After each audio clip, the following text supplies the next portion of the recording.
De bon principi, hem de dir que aquest viatge el vaig penjar al YouTube el març del 2017, però es van quedar moltes imatges i vídeos al calaix, i ara la pandèmia m'ha permès tenir temps per refer els capítols i ampliar el nombre dels mateixos.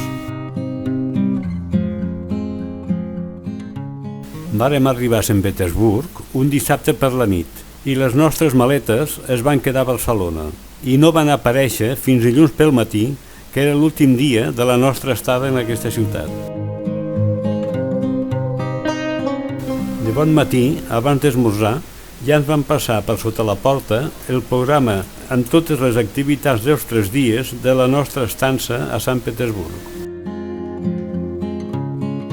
La nostra primera visita, com no podia ser menys, la vàrem fer al Museu Estatal de l'Hermitage, que ocupa un complex format per 6 edificis situats a la riba del riu Nevà, el més important dels quals és el Palau d'Hivern, antiga residència dels tsars.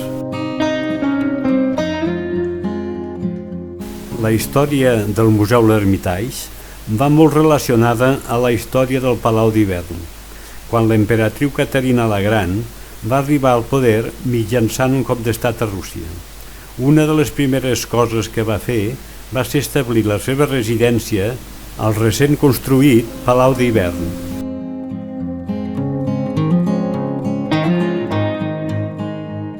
Aquí en aquesta vitrina podem veure un artilugi mecànic que representa una au feta tota ella de làmines d'or i que va ser un regal del rei de França a l'emperatriu Caterina la Gran.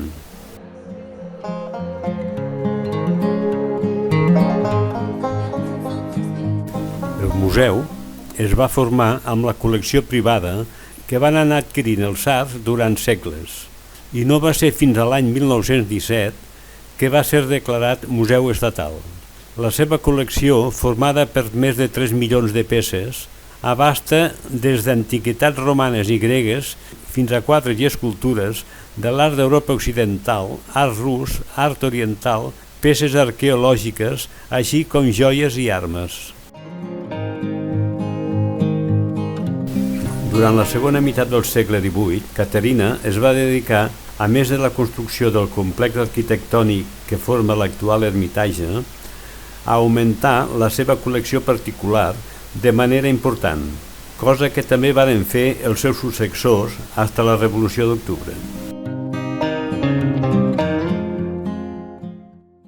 El problema de visitar llocs tan importants és la falta de temps per veure-ho tot, i aleshores has d'anar deixant que els guies t'aconsellin. I a l'hora de dinar vàrem posar fi a la nostra visita a l'Hermitage perquè per la tarda ja teníem una altra visita concertada al Palau Yusupov.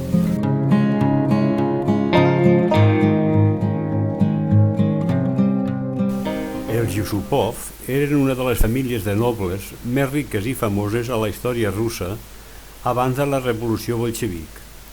El seu palau, construït al segle XVIII, va ser reformat diverses vegades pels millors arquitectes de la seva època. La decoració fastuosa de les sales interiors del palau són una obra mestra de l'arquitectura del segle XIX. Destaca un saló àrab de mosaics coloristes amb una font i meravellosos salons de balls i banquets amb un elegant teatre familiar d'estil rococó.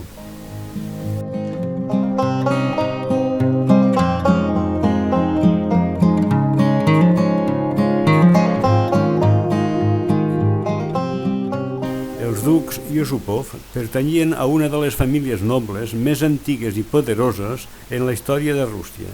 Es creia que els seus tresors superaven les de l'imperi rus i també de la mateixa dinastia Romanov.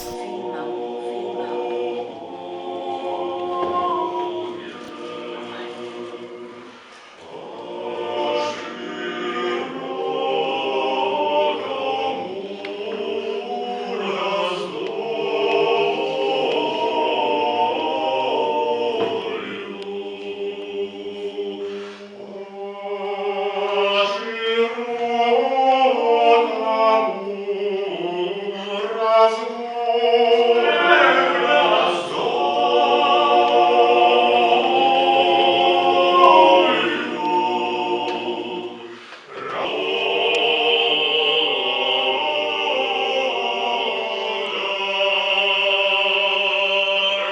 La residència al·lucina amb la riquesa i exquisidesa dels seus interiors, amb les sales de gala on abunden les sedes originals, marbres preciosos, terres de fusta, estàtues i pintures autèntiques.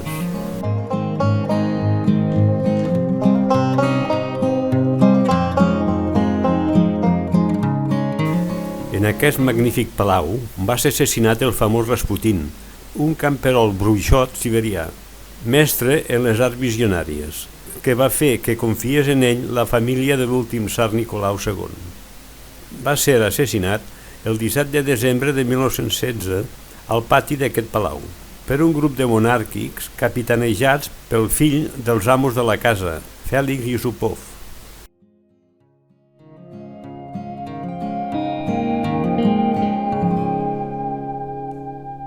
Després de la visita a aquest palau, ens vam retirar a sopar i descansar, perquè l'endemà teníem una altra sortida de caminar tot el matí.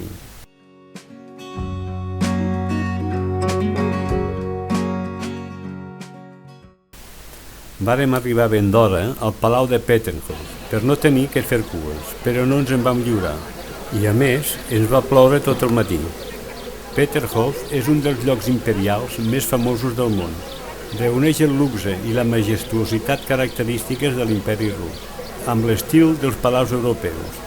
Va ser construït sobre la costa del Golf de Finlàndia com un símbol de la conquesta russa del mar Bàltic, però alhora com un mirall que reflectia el luxe de les corts europees.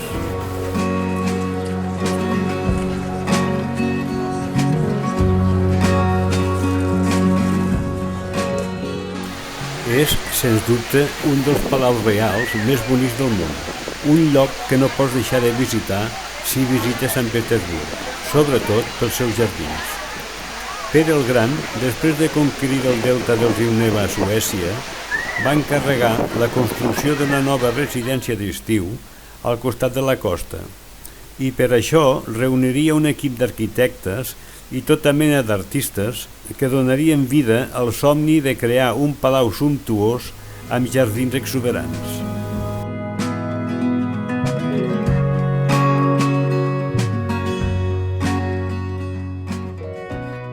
A partir de 1918 es va transformar en museu, encara que durant la Segona Guerra Mundial va ser utilitzat per les tropes alemanyes com a caserna.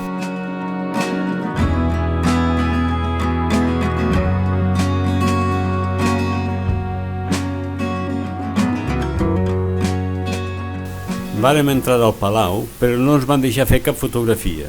Tampoc hi havia gran cosa per fotografiar, doncs la meitat del palau estava en obres.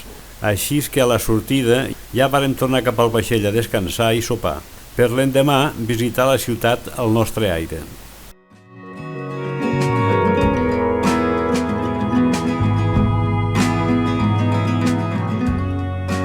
A l'hora d'anar a taula a sopar, vaig tenir la sorpresa de l'obsequi per part de la tripulació d'un pastís i una ampolla de cava, per ser el meu aniversari, i el vam compartir amb els companys de taula.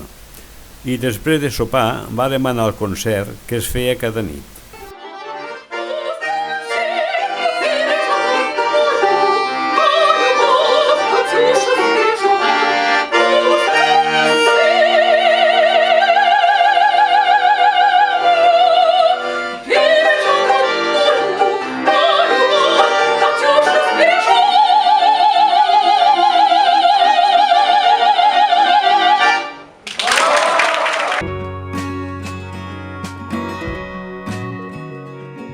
El tercer dia a Sant Petersburg, la sortida pel matí va ser lliure, així que vàrem passejar per la ciutat sense pressa, esperant l'hora per anar a dinar.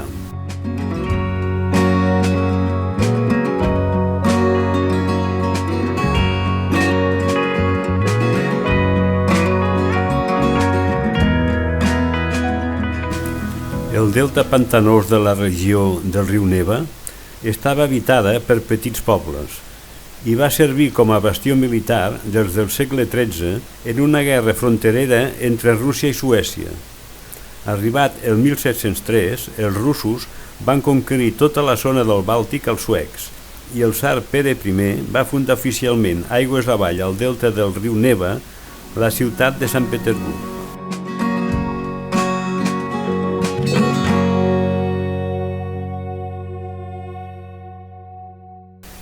Després de la visita a la catedral, vàrem anar a veure l'església del Salvador sobre la sang vessada, que és d'una arquitectura de fades.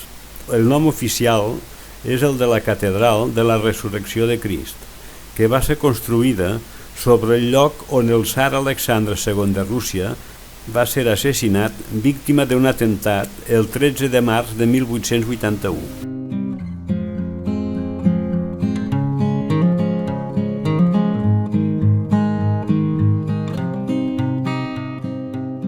Després de la visita a l'església, vàrem anar a buscar el metro per anar ja cap al vaixell a dinar, a l'espera de l'hora de salpar en direcció al llac Ladoga, i es començà així el nostre creuer per Volga en direcció a Moscou.